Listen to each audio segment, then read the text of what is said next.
Now, for more on Xstrata, we're joined by John Meyer. He's head of natural resources and mining at Fairfax. John, thank you so much for coming in. Now, first of all, Xstrata, of course, this is a company that beat estimates, but there's a lot of concern about the price for copper in general. I think that the copper price is holding up remarkably well. It is volatile in trading at the moment, and there's a lot of concern about China in the markets. And in fact, to me, those Chinese GDP numbers look remarkably good. I think they could have been much, much worse. Meaning that you're not expecting a hard landing. I mean, I wouldn't complain about 9.1% growth, but I guess does it mean that everything's under control so that they're slowing gradually? Well, I think we should expect China to step back from markets, to play some games here and to try and manipulate prices lower. We've already seen them turning away shipments of iron ore, and the response from Vale yesterday was to say that they would reprice the iron ore. They just wanted to make sure that the shipments went ahead, so in order to maintain volume, shall we say. But on these GDP numbers, it looks as if China hasn't slowed very much. But what I think is investors will worry that China will slow more in the coming months. Would you be a buyer, or would you tell investors to buy Xstrata compared to some of the other mining stocks? I think the advice at the moment is very much trading advice. We buy on dips and we sell into strength. I mean, look at the news that's come out of the ECB. The Germans say there's no quick fix here. The Eurozone appears to be heading into the recession.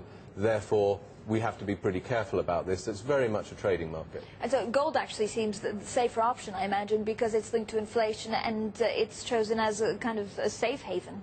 Totally. And to be honest, there are great opportunities in the gold markets and the mining sector in general. The Chinese are coming in to buy companies.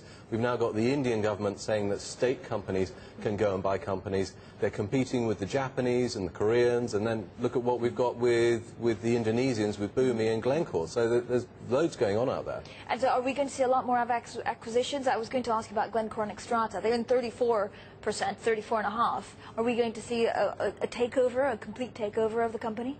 I don't think Glencore will go for Xstrata just yet, but it looks like it's their intention. I think Glencore will do a number of deals in this environment. There are going to be some distressed companies like Bumi, and Glencore are very good relationship people. They'll go in there, they'll probably take a stake in the business, they'll build up the scale of Glencore, and then when it's big enough, at that point they may make their move on Xstrata. But I think in the meantime, investors should look at other smaller companies. Xstrata themselves are buying small and mid-cap companies all the time, and I think there are other opportunities out there in the market. And Valaris is also out there on the lookout for companies to buy. So is it, you know, first of all, investors should look at equities and buy on the lower side. Is it too risky if they try to identify companies which may come up for sale? No, not at all. I think companies that are moving into production and have proper growth profiles, companies that are reasonably well financed, I think that they're good opportunities, and lots of these are probably going to get bought over the next year or two. But there's just so much resource competition out there.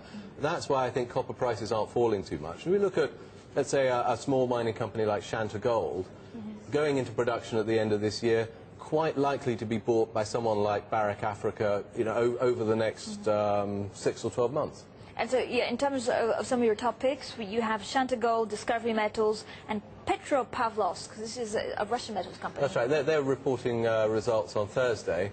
Again, good growth in the production profile. They build a new gold mine every year. Somebody's got to come in and buy these businesses. Discovery Metals, again, going into production, copper production next year, one of the few new copper producers. So these companies are very popular, and we know that the majors are running their slide rules over these, and in this market environment, the shares start to look really rather cheap for these stocks. John, thank you so much. Pleasure to speak to you. John Meyer there, head of natural resources and mining at Fairfax.